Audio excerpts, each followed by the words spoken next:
Bottom of 56b, the Mishnah, last Mishnah in the parak. So we're continuing the discussion of the whether and when, what makes a Nazir Tameh. So we becoming Tameh to a dead body makes you Tameh, but we were discussing what about derivatives of that, like if it's only blood, okay, but no actual body. So we had a dispute about that. The Mishnah, or we're going to see today the dispute. The Mishnah before, yesterday's Mishnah said that the blood itself, I'm using that just as an example, the blood only does not make another Tameh. I mean, it makes him Tameh, but it doesn't affect his Nazirus. Rabbi Akiva said, Danti lifnei Rabbi Eliezer. I discussed before Rabbi Eliezer, Ma'im etzem kisa'ora, she'enu matame adam ba'al. What about a very small piece of bone, right? The minimum size is a size of a grain of barley. So that does make you Tameh if you touch it. But if it is in the same room as you, so, if you're in the same room as a dead body, you also become Tameh even without touching it. It's called Matame Ba'ohel. It makes you Tameh in a tent or, under the same roof. But this very small piece of bone, even if you touch it, makes you Tameh, it still doesn't make you Tameh by being in the same room. So Hanazir Megalecha Malgo Ve'al Maso. Still, if a Nazir touches it, he becomes Tameh and it ends his Nazir, interrupts his Nazirus. Now, Revi is done, but blood should be Tameh on Ba'ohel. Blood is more severe tuma because it does make you Tameh if you're in the same room. So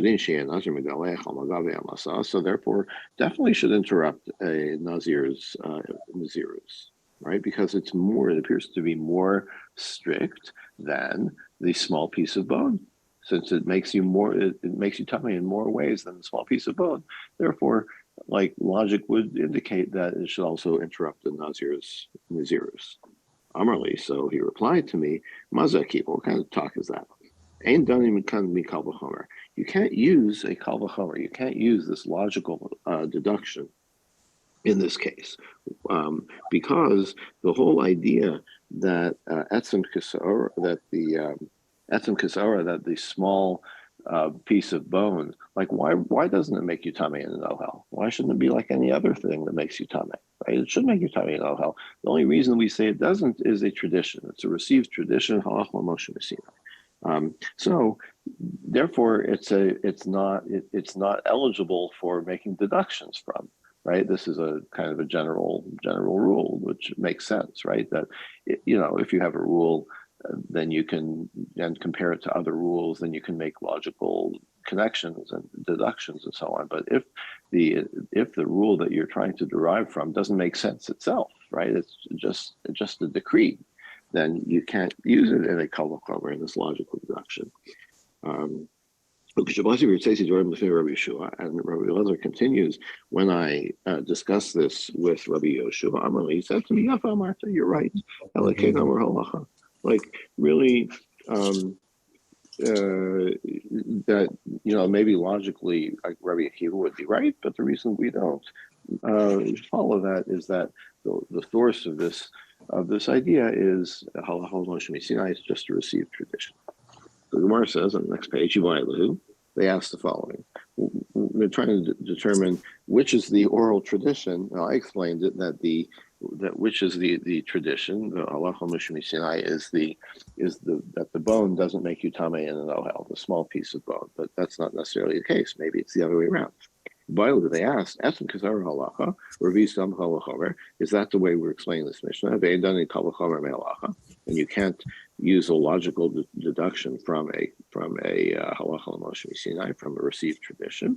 Or maybe maybe the rule of the blood alone, maybe that is the fact that the blood alone and without the rest of the body does make you Tameh in ohel. Maybe that's the received tradition.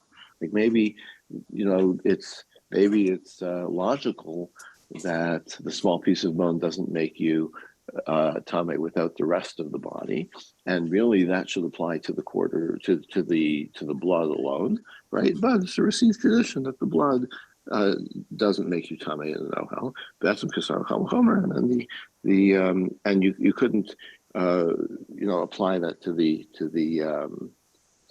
bone. Vedan and kol homer halacha. So Tashmas, the Gemara resolves this very easily. We have another brisa, etzem kisara halacha. It says specifically what is the received tradition, the small piece of bone that it makes you tame in an ohel.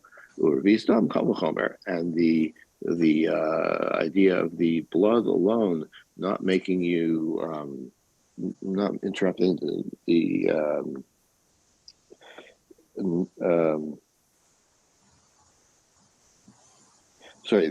idea that the bone does not make the Nazir, does not interrupt the Nazirus is the received tradition, and you cannot use a kal v'chomer to apply that to the blood alone. Okay. Next parak, starting the 8th parak now. So obviously moving on to a new topic.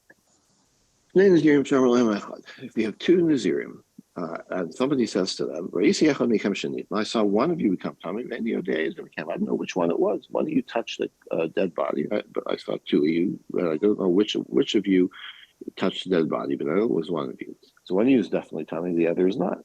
So, but both of you are doubtful.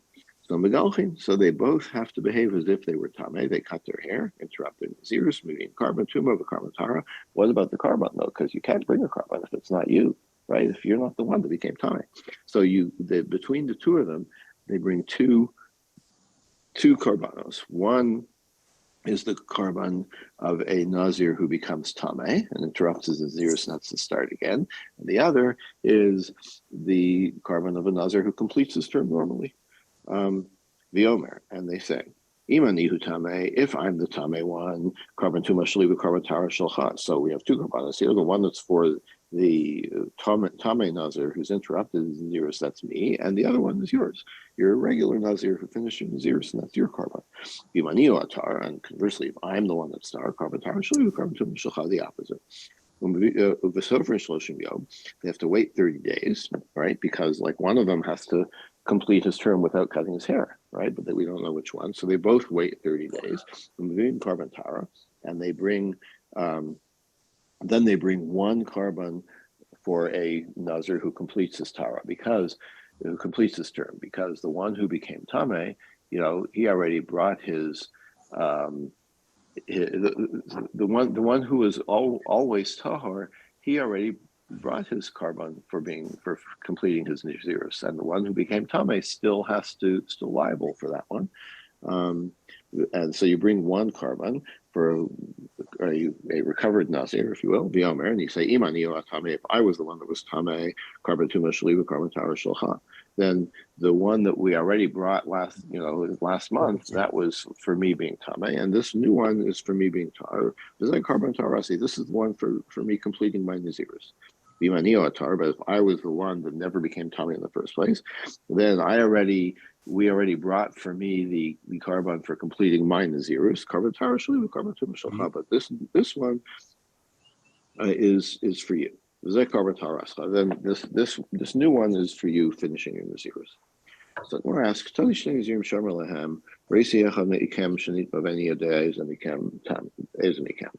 dealing with the case in our Mishnah.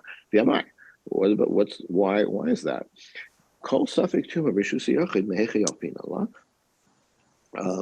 Misota. The whole idea of being a doubtful tuma that occurred in private property. And where do we get that idea from? The rules about that from the sota, right? Remember, the sota is the woman who's suspected of adultery, and so her husband brings her to the temple, and she undergoes this ordeal to determine her innocence or guilt. So mas sota boel b'niveles, just as in the case of the sota, there's only two people present in the discussion, like in the discovery of this of the woman having secluded herself with a man who is not her husband, and then incurring this suspicion. So there can only be two people involved here, right? The husband and the suspected adulterer, and two other people other than the woman, I mean. So afkol safek tuma b'shusay yachid. So we derive from that anytime you have a case of suspected tuma. Now, we're talking about tuma in terms of touching a dead body, but the word tuma is also used in the Torah actually to describe the woman who committed adultery and defiled herself, if you will, and it uses the word tameh. So kevan kigon deiko beitrei, when there's just the two people there, right, the husband and the other guy. But in the case of our Mishnah, Shnei Nazirim v'hai d'chai gabeon, there's three people. There's the two Nazirim, right? One of whom has touched the Tame, but we don't know which one. And the witness, right? The guy who tells them, hey, I just saw you touch a dead body. So it's also there's three people. So now it's not in a private situation, it's a public situation. And there's a different rule applies called Safek Tumah Rishus Harabim Sveko Tahar. If you are in a public domain and you have a doubt about whether you became Tame, then we say you rule leniently and you don't consider yourself Tame. So in this case where we have three people, the two Nazirim and the witness, there's three people, so there's it should be considered a Rishus Harabim, a public domain. And since there's only a doubt for each one of them, they should both be off the hook. Abba answered,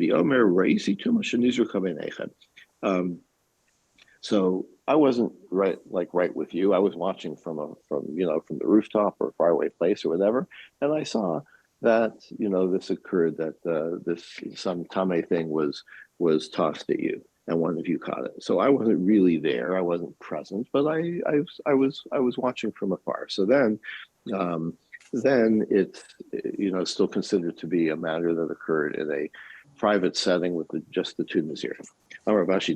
We can also deduce this from the language of the Mishnah, because it says the because how could you not know if you saw it, right? But if you were far away, then we can understand that you didn't see exactly what occurred. You saw somebody touch this thing, but you were too far away to know exactly which one of you it was. Okay. So now we're continuing to the procedure determined by the Mishnah. They both shave their heads and they bring these korbanos, these offerings. Why? Why do they have to shave? Maybe they're not tameh. So the by shaving your head, I'm not sure if we discussed this before, but there's a competing value here, which is, as you probably know, you're not permitted to shave the corners of your head, right? In general, anybody, nothing to do with Nazirim, right? You're not permitted to shave the corners of your head. I think of these like the jaw, the corner of the jaw and the chin, okay? So in shaving the Nazir's head, he has to violate this. I mean, he's not doing a violation because it's prescribed by the Torah. That in this case, you do have to shave your whole head, but aren't you violating something? So the one who wasn't tameh, isn't, or by being in a doubtful state of tumah, then you shouldn't be allowed to shave your head as a Nazir because you'd be violating this shaving of the corners. Shmuel answers, you know what we're talking about? We're talking about someone who's not subject to the law of not shaving the corners. Could be a minor, right? A minor can become I think we discussed before that like a child's father can make him a Nazir under certain circumstances, or a woman can certainly make herself a Nazir, and a woman, a minor is not subject to the Torah prohibition, any other Torah prohibition, including that of shaving the corners of your head. And a woman is also not subject to that prohibition. Are we going to discuss why? No, but the Gemara elsewhere determines that the prohibition against shaving the corners of your head is only applicable to a person who shaves. And the woman, generalizing here, of course, there are exceptions to every rule, but women don't shave don't have facial hair, they don't have hair growing on their faces, so they don't shave, and therefore even a woman who does shave is not subject to that prohibition. Okay, so then we can understand our Mishnah. When do you shave your head as a Nazir who is only doubtfully became Tameh? That only applies to someone who is not subject to the restriction against shaving the corners of your head. So the Gemara says, well, I can do that now. Luke Malgano. No, I could say it's talking about any regular, male person. You know when you're not allowed to shave the corners of your head? If you're only doing the corners, but if you're shaving your entire head, then then the prohibition does not apply at all in the first place. So the more answers, so no, you can't necessarily use that answer. Since Shmuel did not answer that, so we see that Shmuel doesn't agree with this idea that if you shave your whole head, you're allowed to shave the corners of your head. No, he says you're still not allowed to shave the corners of your head under any circumstances. However, again, that only applies to adult males. So our Mishnah that says you should shave your whole head in the case of Del Tuma must be talking about a minor or a woman. Marzitra applied this teaching that we just had to the end of the Mishnah, which is the next Mishnah in our sequence, but we've already studied it at the end of the last parak. Nazir sheyasame b'safek muchlat b'safek, the Nazir who was doubtfully tameh and doubtfully a certified mitzara. He can eat after 60 days, when at the point where he has definitely completed his mitzora ritual. And he shaves 4 times, right? And we discussed this at length yesterday, because there has to be the sequence of first you shave as a recovered mitzora, and then you shave as a Nazir who became Tameh, and then you shave as a Nazir who completed his regular Nazirs, etc. But since these are all cases of doubt, right? In each case where he shaves his whole head because of the doubtful tuma or the doubtful mitzara, then you'd be violating the Torah prohibition of shaving the corners. So that's where Shmuel said, no, that this only applies to a woman or a minor. So continuing to investigate this rule about shaving the corners of your head, if you do that to a minor, then you are liable, right? So you didn't shave your own face; you shaved somebody else's face, a minor, but you're still liable. So Ravada says to Ravuna, "Well, I see that your children have their faces shaved, right? Not clear why that is, but for whatever reason." So you're saying that you can't shave your children's faces? Somebody shaved your children. Who was it? Amalei Chova. He says, my wife Chova. So that way she's, since she's not subject to this rule, so she can shave the children. Amalei. So he said Amalei. So he answered him. Ravada Barada said to him, Tikvarinu Chova. Oh yeah, that Chova is kind of getting around this rule about shaving. She should bury her children, which is a pretty nasty thing to say. And Kulu Shnei Ravada Barava, and indeed, all of the years that Ravada, through the rest of Ravada's life, the one who gave this curse, kindly Ravuna did not have any children who survived. That's a pretty nasty thing. It shows you that you should watch your tongue if you're cursing somebody. I mean, not to curse somebody. But we're continuing analyzing this disagreement. Both of them apparently hold that you can't shave the whole head, right? Because we're only talking about, if you did it to your child, then you're liable, right? So that's not what they're arguing about. They agree that that's the case, but so what are they arguing about? Rav Huna holds, this is the source of the prohibition. Don't round off the corners of your head and don't destroy the corners of your beard. Anyone who is, so these two are linked. So whoever is subject to the law about destroying your beard is subject to the other law of shaving the corners of your face. Since women, it doesn't apply to them. They don't shave their faces because they don't have hair growth on their faces. So they're not included in both of these prohibitions, both the shaving and the rounding of the corners of the head. Pravada holds a now we're talking about both the shaver and the shavee, and we have a link between the shaving and the shavee.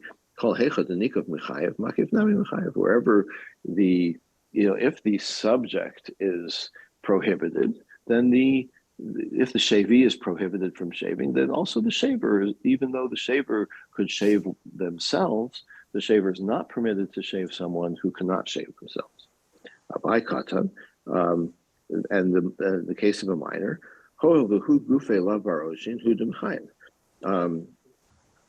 he's not old enough to be liable to be subject to any of these rules. Therefore, one who shaves him is also not liable. Okay, because the shavee is not liable, so the shaver is not liable. So that is the source, or that is the point of disagreement between Ravada and Rav.